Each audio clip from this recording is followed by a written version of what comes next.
Welcome back to health fall. Okay right doctor, మరి lung క్యాన్సర్లో రకరకాల lung క్యాన్సర్లు అనేవి ఉంటాయా డాక్టర్? ఉంటాయండి. ఇన్ఫ్యాక్ట్ లంగ్ క్యాన్సర్లో చాలా టైప్స్ ఉన్నాయి. ఇన్ఫ్యాక్ట్ అవి డయాగ్నోస్ చేయడం కూడా చాలా ఇంపార్టెంట్. అందుకే బయాప్సీ పరీక్ష తప్పనిసరి. ఎందుకంటే లంగ్ క్యాన్సర్ టైప్ని బట్టి ట్రీట్మెంట్ ఆధారపడి ఉంటుంది. ముఖ్యంగా basically small cell cancer, non small cell cancer అంటారు. అంటే ఈ స్మాల్ సెల్ క్యాన్సర్కి ట్రీట్మెంట్ వేరేగా ఉంటుంది, నాన్ స్మాల్ సెల్ క్యాన్సర్కి ట్రీట్మెంట్ వేరుగా ఉంటుంది. నాన్ స్మాల్ సెల్ క్యాన్సర్లో మళ్ళీ adenocarcinoma, squamous carcinoma, large cell carcinoma, different types ఉంటాయి. ఈ టైప్స్ యొక్క ఇంపార్టెన్స్ ఏంటంటే కొన్ని రకాల లంగ్ క్యాన్సర్స్ ఉదాహరణకి 4వ స్టేజ్లో కనుక్కున్నప్పటికీ, అంటే చివరి స్టేజ్లో కనుక్కున్నప్పటికీ కూడా కొన్ని రకాల లంగ్ క్యాన్సర్స్తో సింపుల్ ట్యాబ్లెట్స్తోనే ట్రీట్మెంట్ చేయడానికి అవకాశం ఉంది. అదే ఉదాహరణకి ఎడినోకార్సినోమా ఉందనుకోండి, అందులో కొన్ని రకాల మాలిక్యులర్ ఆంకలాజికల్ పరీక్షలు నిర్వహించి దాన్నే ఈజీఎఫ్ఆర్, ఆల్క్1 అంటారు. అవి కనుక పాజిటివ్ వచ్చినట్టయితే వాళ్ళకి కీమోథెరపీ లాంటి ఈవెన్ లేట్ స్టేజెస్లో కీమోథెరపీ అవసరం లేకుండా సింపుల్ ట్యాబ్లెట్స్తో ఇంటి దగ్గరే ఉంటూ ట్రీట్మెంట్ తీసుకుంటూ సిగ్నిఫికెంట్గా లైఫ్ని ప్రొలాంగ్ చేయడానికి అవకాశం ఉంటుంది. సో అందుకని టైప్స్ ఆఫ్ లంగ్ క్యాన్సర్ చాలా ఇంపార్టెంట్. ఆ తర్వాత ఈ స్పెషల్ టెస్టులు, మాలిక్యులర్ ఆంకలాజికల్ టెస్టులు నిర్వహించి అది ఏ రకమైన ట్రీట్మెంట్కి లొంగుతుందో తెలుసుకునే ఫెసిలిటీస్ ఇప్పుడు అందుబాటులో వచ్చాయి. ఇవే కాకుండా మనం యాంటీబయాటిక్స్, ఇప్పుడు ఉదాహరణకి యూరిన్ ఇన్ఫెక్షన్ వచ్చిందనుకోండి, ఆ యూరిన్ పరీక్షకు పంపించి కల్చర్ సెన్సిటివిటీ నిర్వహించి అది ఏ రకమైన యాంటీబయాటిక్ లొంగుతుందో తెలుసుకుంటాం కదా. అలాగనే ఈ క్యాన్సర్ సెల్స్ని కూడా కొన్ని రకాల క్యాన్సర్ ఏ రకమైన నియోప్లాస్టిక్ డ్రగ్ ట్రీట్మెంట్కి లొంగుతుందో తెలుసుకునే ఫెసిలిటీస్ అందుబాటులోకి వచ్చాయి. అలాగే కొన్ని రకాల జెనోమిక్ టెస్ట్లు నిర్వహించి ఏ మందుకి ఈ ట్యూమర్ లొంగుతుందో ఫౌండేషన్ టెస్ట్ అంటారు, ఇవి కూడా ఫెసిలిటీస్ అందుబాటులోకి వచ్చాయి. అలాగే లిక్విడ్ బేస్డ్ డయాగ్నోస్టిక్ ఫెసిలిటీస్ అందుబాటులోకి వచ్చాయి. వీటన్నిటి ద్వారా మనం స్పెసిఫిక్గా క్యాన్సర్ని టార్గెట్ చేయడానికి, అలా టార్గెట్ చేస్తూ ట్రీట్మెంట్ చేసినట్టయితే సైడ్ ఎఫెక్ట్స్ లేకుండా ఉండటానికి అవకాశం ఉంటుంది. క్యాన్సర్ ట్రీట్మెంట్ అనగానే అందరిలో ఒక ముఖ్యమైన అపోహ ఏంటంటే ట్రీట్మెంట్ క్యాన్సర్ కన్నా భయంకరమైంది, ట్రీట్మెంట్ వల్లనే ఎక్కువ మంది ప్రాణాలు కోల్పోతుంటారు అని అనుకుంటూ ఉంటారు. సో ఇవన్నీ కూడా అపోహలు మాత్రమే. ఇప్పుడు అనేక రకాలైన న్యూవర్ డయాగ్నోస్టిక్ టూల్స్, అలాగే కరెక్ట్ ట్యూమర్ టైపింగు, ట్యూమరు ఏ నియోప్లాస్టిక్ ఏజెంట్కి లొంగుతుంది, ఏ రకమైన ట్రీట్మెంట్ ఇవ్వాల్సి ఉంటుంది, అలాగే కొత్త రకాల చికిత్సలు కూడా అందుబాటులోకి వస్తున్నాయి. అందుకే ఈ టైపింగ్ అనేది చాలా ఇంపార్టెంట్. ఓకే రైట్ డాక్టర్, మరి క్యాన్సర్లో స్టేజింగ్ అని అంటారు, అసలు స్టేజింగ్స్ అంటే ఏంటి డాక్టర్? స్టేజింగ్ అంటే క్యాన్సర్ ఎంత దూరం పాకింది అని తెలుసుకోవటం. ఉదాహరణకి బయాప్సీ పరీక్ష ద్వారా ఏ రకమైన క్యాన్సర్ ఉన్నది అని మనం తెలుసుకున్నట్టయితే ఎంత దూరం పాకింది అంటే శరీరంలో ఇతర భాగాలకి ఎంత దూరం పాకింది అని తెలుసుకోవటాన్నే స్టేజింగ్ అంటాం. అంటే లంగ్ క్యాన్సరు లంగ్ వరకే పరిమితమై ఉన్నట్టయితే ఒక స్టేజ్, లంగ్ పక్కనున్న లింఫ్ గ్లాండ్స్కి పాకినట్టయితే ఇంకో సెకండ్ స్టేజ్, శరీరంలో ఇతర భాగాలకు పాకినట్టయితే 4th స్టేజ్. సో స్టేజింగ్ పరీక్ష ద్వారానే మనం స్టేజింగ్ ఎవాల్యుయేషన్ ద్వారానే ఏ స్టేజ్లో ఉన్నది, తద్వారా ఏ రకమైన ట్రీట్మెంట్ ఇవ్వాలో నిర్ణయిస్తామన్నమాట. సో జనరల్లీ లంగ్ క్యాన్సరు ఆ పక్కన ఉన్న నార్మల్, ఉదాహరణకు ఒక లోబ్, రైట్ లంగ్లో 3 లోబ్స్, లెఫ్ట్ లంగ్లో 2 లోబ్స్ ఉంటాయి. ఒక లోబ్లో కనుక వచ్చినట్టయితే ఆ పక్కనున్న లోబ్కి పాకవచ్చు, ఆ లోబ్ పక్కన ఉన్న లింఫ్ గ్లాండ్స్కి పాకవచ్చు, అలాగే శరీరంలో ఇతర భాగాలు కూడా పాకడానికి అవకాశం ఉంటుంది. కామన్గా బోన్స్కి, 2 ఊపిరితిత్తుల మధ్య ఉన్న లింఫ్ నోడ్స్కి, లివర్కి, బ్రెయిన్కి, అలాగే కిడ్నీ పైన ఉన్న ఎడ్రినల్ గ్లాండ్స్కి పాకే అవకాశాలు ఎక్కువగా ఉంటాయి. అందుకే lung cancer patient lung cancer diagnose చేసిన వెంటనే next step staging evaluation, whole body PET CT scan, PET CT scan అంటారు. దీని ద్వారా ఏ స్టేజ్లో ఉంది ఈ క్యాన్సర్ అని తెలుసుకోవడానికి అవకాశం ఉంటుంది. నార్మల్ సిటీ స్కాన్స్ ద్వారా ఉదాహరణకి లివర్లో ఒక నాడ్యూల్ ఉన్నట్టు మనకు తెలిసింది అనుకోండి, నెక్స్ట్ క్వశ్చన్ ఆ నాడ్యూల్లో క్యాన్సర్ ఉందా లేదా అని ఒక క్వశ్చన్. అదే పెట్ సిటీ స్కాన్ కనుక చేసినట్టయితే ఈ పెట్ సిటీ స్కాన్లో కనబడిన నాడ్యూల్లో వయబుల్ సెల్స్ ఉన్నాయా, మెటబాలికల్లీ యాక్టివ్ సెల్స్ ఉన్నాయా, అంటే క్యాన్సర్ సెల్స్ ఉన్నాయా లేవో తెలుసుకోవడానికి అవకాశం ఉంటుంది. సో అందుకని అందరు లంగ్ క్యాన్సర్ పేషెంట్స్కి కామన్గా ఈ whole body PET CT scan చేయడం ద్వారా శరీరంలో ఏ మేరకు ఈ క్యాన్సర్ పాకింది తెలుసుకోవడానికి అవకాశం ఉంటుంది. స్టేజ్ని బట్టి క్యాన్సర్ ట్రీట్మెంటు ఆధారపడి ఉంటుంది. ఓకే రైట్ డాక్టర్, మరి మీ ఒమేగా హాస్పిటల్లో ఈ లంగ్ క్యాన్సర్ కోసం ట్రీట్మెంట్ విధానం ఏ విధంగా ఉంటుంది doctor? Cancer treatment is very simple అండి. స్టేజ్ని బట్టి క్యాన్సర్ ట్రీట్మెంట్ ఉంటుంది. ఫర్ దట్ మ్యాటర్ ఏ క్యాన్సర్ అయినా, and lung cancer is no exception. Early stage 1 stage 2లో డయాగ్నోస్ చేసినప్పుడు సర్జరీ చేయటం ద్వారానే ఈ క్యాన్సర్ని పూర్తిగా క్యూర్ చేయడానికి అవకాశం ఉంటుంది. సర్జరీ అంటే ఆ క్యాన్సర్ వచ్చిన భాగము అది ఎక్కడికైతే పాకటానికి అవకాశం ఉందో ఆ లింఫో గ్లాండ్స్ అన్నిటినీ పూర్తిగా తొలగించడం జరుగుతుంది. ట్యూమరు ఒక లంగ్లోని ఒక లోబ్ వరకే పరిమితమై ఉన్నట్టయితే ఆ పార్ట్ ఆఫ్ ద లోబ్ని తీసివేయడం జరుగుతుంది. అదే ట్యూమరు లంగ్లో రెండో లోబు కూడా పాకినట్టయితే అవసరమైతే ఎంటైర్ లంగ్ని తీసివేయడం జరుగుతుంది.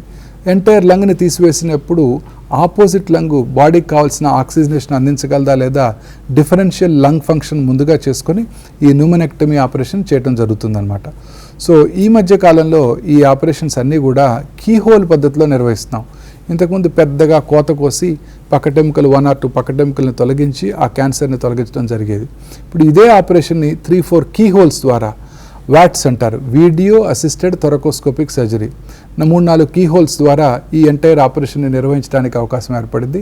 ఆ తర్వాత లంగ్ని కంప్రెస్ చేసి చిన్న ఇన్సిషన్ ద్వారా తీసినట్టయితే పోస్ట్ ఆపరేటివ్ కాంప్లికేషన్స్ తక్కువగా ఉంటాయి. ఎందుకంటే ఈ క్యాన్సర్స్ అన్ని స్మోకర్స్లోనే ఎక్కువగా కనపడతాయి. స్మోకర్స్లో లంగ్ రిజర్వ్స్ చాలా పువర్గా ఉంటాయి. అలాగే వాళ్ళలో post operative complications, pulmonary complications ఎక్కువగా ఉంటాయి. పెద్దగా కోత కోసి చేసినట్టయితే పోస్ట్ ఆపరేటివ్ కాంప్లికేషన్స్, పెయిన్, దగ్గు అండ్ ఇవన్నీ కాంప్లికేషన్స్ ఎక్కువగా ఉంటాయి. అందుకని ఈ ఆపరేషన్స్ అన్నిటినీ ఇప్పుడు మినిమల్లీ ఇన్వేజివ్ పద్ధతిలో కీహోల్ పద్ధతిలో నిర్వహించడం జరుగుతుంది. కీహోల్ పద్ధతిలో నిర్వహించినప్పుడు మనం నేకెడ్ ఐతో చూసిన దానికన్నా ఈ కీహోల్ పద్ధతిలో ఈ హై డెఫినేషన్ 3D ఇమేజ్ 1 కెమెరాస్తో చూసినప్పుడు మనకి ఆపరేషన్ థియేటర్లో పెద్ద స్క్రీన్ మీద 10 to 15 times మ్యాగ్నిఫైడ్ ఇమేజెస్తో చూసినప్పుడు క్యాన్సర్ వచ్చిన భాగము అది ఎక్కడికైతే పాకటానికి అవకాశం ఉందో ఆ లింఫ్ గ్లాండ్స్ అన్నీ కూడా స్పష్టంగా కనబడతాయి. తద్వారా ట్రీట్మెంట్ పూర్తిగా చేయడానికి అవకాశం ఉంటుంది. లేట్ స్టేజెస్లో 3rd stage 4th stagesలో generally chemotherapy ఇవ్వటం జరుగుతుంటుంది. 4th stage అయితే ఇంకా క్యూర్ అయ్యే అవకాశం లేదు. లైఫ్ స్పాన్ని పొడిగించడానికి కీమోథెరపీ ఇవ్వటం జరుగుతూ ఉంటుంది. 3A అంటే కొంచెం అర్లీగా లింఫ్ నోడ్స్ వరకే పాకినప్పుడు ముందుగా కీమోథెరపీ ఇచ్చి డౌన్ స్టేజ్ చేసి ఆ తర్వాత సర్జరీ కూడా చేయడానికి అవకాశం ఉంటుంది. క్యాన్సర్ టైప్ని బట్టి కీమోథెరపీ డ్రగ్ కూడా ఆధారపడి ఉంటుంది. అందుకే డయాగ్నోసిస్లో బయాప్సీ పరీక్ష, typing of cancer, what type of cancer అనేది తెలుసుకోవటం చాలా ఇంపార్టెంట్. ఆ తర్వాత లేట్ స్టేజెస్లో నేను ఇందాక చెప్పినట్టు కొన్ని రకాల టార్గెటెడ్ థెరపీస్ కూడా అందుబాటులోకి వచ్చాయి. టార్గెటెడ్ థెరపీస్ అంటే ప్రిసైజ్గా క్యాన్సర్ని టార్గెట్ చేస్తూ పక్కన ఉన్న నార్మల్ కణజాలానికి ఎటువంటి సైడ్ ఎఫెక్ట్స్ లేకుండా ట్రీట్మెంట్సే ఈ టార్గెటెడ్ థెరపీస్. ఈ టార్గెటెడ్ థెరపీస్ ప్రిసైజ్గా ముందుగా మనం జెనోమిక్ అనాలిసిస్ చేసి ఈ టార్గెటెడ్ థెరపీకి ఈ క్యాన్సర్ లొంగుతుందా లేదా తెలుసుకొని ఆ తర్వాత ఇవ్వడం జరుగుతూ ఉంటుంది. Okay right doctor. మరి ఈ ట్రీట్మెంట్ విధానంలో ఇప్పుడు కీ హోల్ కాకుండా రీసెంట్ అడ్వాంటేజెస్గా ఇంకేమైనా ఉన్నాయా డాక్టర్? ఈ మధ్యకాలంలో అనేక రకాలైన న్యూయర్ క్యాన్సర్ డ్రగ్స్ కనుగొనబడుతున్నాయి. అందులో ముఖ్యమైనవి మాబ్స్ అంటారు, మోనోక్లోనల్ యాంటీబాడీస్. నార్మల్గా ఈ కీమోథెరపీ అనగానే అందరిలో చాలా టెన్షన్గా ఉంటుంది. కీమోథెరపీ అనగానే కీమోథెరపీ వల్ల వచ్చే సైడ్ ఎఫెక్ట్స్ క్యాన్సర్ కన్నా ఎక్కువగా ఉంటాయి, క్యాన్సర్తో చనిపోవడం బెటర్ కీమోథెరపీ తీసుకోవడం కన్నా అని చాలామందిలో అపోహ ఉంది. అది పూర్తిగా అపోహ మాత్రమే. కీమోథెరపీ వలన వచ్చే సైడ్ ఎఫెక్ట్స్ని తగ్గించడానికి, పూర్తిగా రాకుండా చేయడానికి అనేక రకాలైన న్యూయర్ మెడిసిన్స్ ఇప్పుడు అందుబాటులోకి వచ్చాయి. అదే కాకుండా ఈ టార్గెటెడ్ థెరపీస్ కూడా అందుబాటులోకి వస్తున్నాయి. ఇందులో ముఖ్యమైనది మోనోక్లోనల్ యాంటీబాడీస్, మాబ్స్ అంటారు. ఈ మోనోక్లోనల్ యాంటీబాడీస్ హ్యూమనైజ్డ్ సెల్స్ నుంచి తయారు చేయడం ద్వారా మనం ప్రిసైజ్గా స్పెసిఫిక్గా క్యాన్సర్ని టార్గెట్ చేస్తూ పక్కన ఉన్న నార్మల్ కణజాలానికి ఎటువంటి డ్యామేజ్ లేకుండా చేయడానికి అవకాశం ఉంటుంది. ఈ మోనోక్లోనల్ యాంటీబాడీస్ పెద్ద ఎత్తున అన్ని రకాల క్యాన్సర్స్కి ఇప్పుడు అందుబాటులోకి వస్తున్నాయి. ఈ మోనోక్లోనల్ యాంటీబాడీస్ ద్వారా ఈ ముఖ్యంగా హిమటలాజికల్ మెలిగ్నెన్సీస్ని ఇప్పుడు పూర్తిగా క్యూర్ చేయడానికి అవకాశం ఏర్పడింది. ఫ్యూచర్ నెక్స్ట్ 10 to 20 yearsలో క్యాన్సర్కి క్యూర్ కూడా ఈ మోనోక్లోనల్ యాంటీబాడీస్ ద్వారానే సాధ్యపడబోతోంది. అనేక రకాలైన న్యూయర్ మోనోక్లోనల్ యాంటీబాడీస్ ఇప్పుడు మనకి లంగ్ క్యాన్సర్ చికిత్సలో అందుబాటులోకి వచ్చాయి. ఈ మోనోక్లోనల్ యాంటీబాడీస్ ప్లస్ కొన్నిసార్లు కీమోథెరపీ డ్రగ్స్తో ఎన్కార్పొరేట్ చేసి ఇవ్వటం ద్వారా ఈవెన్ స్టేజ్ 4 క్యాన్సర్లో కూడా సిగ్నిఫికెంట్గా వారి లైఫ్ స్పాన్ని పొడిగించడానికి అవకాశం ఏర్పడింది. అలాగే ఈ లంగ్ క్యాన్సర్ శరీరంలో ఇతర భాగాలకు పాకినప్పుడు, ఉదాహరణకి బ్రెయిన్కి పాకినప్పుడు ఇంతకుముందు రేడియేషన్ చికిత్స ఇవ్వడం జరిగేది. ఇప్పుడు సైబర్ నైఫ్ అనే కొత్త రేడియేషన్ చికిత్సా పరికరం మనకు హైదరాబాద్లో అందుబాటులోకి వచ్చింది. ప్రిసైజ్గా 1-2 రోజుల్లోనే ఈ ఎంటైర్ బ్రెయిన్ మెటాస్టేసిస్ని జస్ట్ 1 సిట్టింగ్లోనే పూర్తిగా క్యూర్ చేయడానికి అవకాశం ఏర్పడింది ఈ సైబర్ నైఫ్ చికిత్స. సో అనేక రకాలైన న్యూయర్ సర్జికల్ టెక్నిక్స్, అలాగనే కీమోథెరపెటిక్ డ్రగ్స్, టార్గెటెడ్ థెరపీసు, అందులో ముఖ్యమైనవి థైరోసిన్ కైనేజ్ ఇన్హిబిటార్సు, అలాగే మోనోక్లోనల్ యాంటీబాడీసు, సైబర్ నైఫ్ చికిత్స, వీటన్నిటి ద్వారా లంగ్ క్యాన్సర్ పేషెంట్స్కి మేజర్ కాంప్లికేషన్స్, సైడ్ ఎఫెక్ట్స్ లేకుండా ట్రీట్మెంట్ చేయడానికి అవకాశం ఏర్పడింది. Okay right doctor. మరి లంగ్ క్యాన్సర్ పేషెంట్ ట్రీట్మెంట్ తర్వాత మీరు ఏ విధంగా ఫాలో అప్ చేస్తారు డాక్టర్? ట్రీట్మెంట్ ఎంత ఇంపార్టెంటో ప్రతి క్యాన్సర్ పేషెంట్ కూడా ఫాలో అప్ అంతే ఇంపార్టెంట్. ఓకే. చాలామంది క్యాన్సర్ ట్రీట్మెంట్ అయిపోయిన తర్వాత నాకు తగ్గిపోయింది ఇంకా రాదులే అని అనుకొని చాలామంది అశ్రద్ధ చేస్తుంటారు. అక్కడ క్యాన్సర్ తిరిగి రాకపోవచ్చు, ఇంకో చోట క్యాన్సర్ రావచ్చు.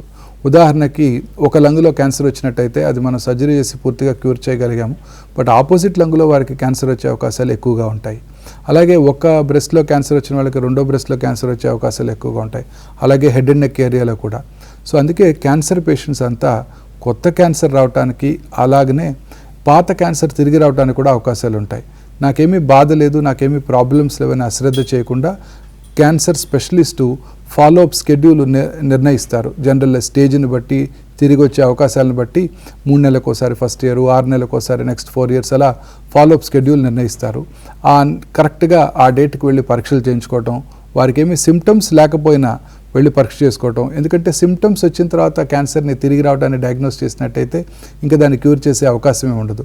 సిమ్టమ్ రాకముందే తిరిగి వచ్చేదాన్ని ముందుగా పట్టుకున్నట్టయితే మళ్ళీ ట్రీట్మెంట్ ఇచ్చి క్యూర్ చేయడానికి అవకాశం ఉంటుంది. కాబట్టి ఫాలోఅప్ షెడ్యూల్లో కరెక్ట్గా వెళ్ళి పరీక్షలు చేయించుకోవడం చాలా ఇంపార్టెంట్. Okay right doctor. మరి లంగ్ క్యాన్సర్ వల్ల ఎన్నో కాంప్లికేషన్స్ ఉంటాయని చెప్తున్నారు. మరి ఇది రాకుండా ఎటువంటి ప్రివెన్షన్స్ తీసుకోవాలి డాక్టర్? లంగ్ క్యాన్సర్ రాకుండా ఒకటే ప్రివెన్షన్, స్మోకింగ్ని బ్యాన్ చేసేయటం. టొబాకోని భారతదేశంలో పార్లమెంట్ కనుక ఒక్క యాక్ట్తో ఈరోజు రేపు కనుక బ్యాన్ చేసినట్టయితే 20-30 ఇయర్స్ తర్వాత లంగ్ క్యాన్సర్ ఇన్సిడెన్స్ పూర్తిగా తగ్గిపోతుంది.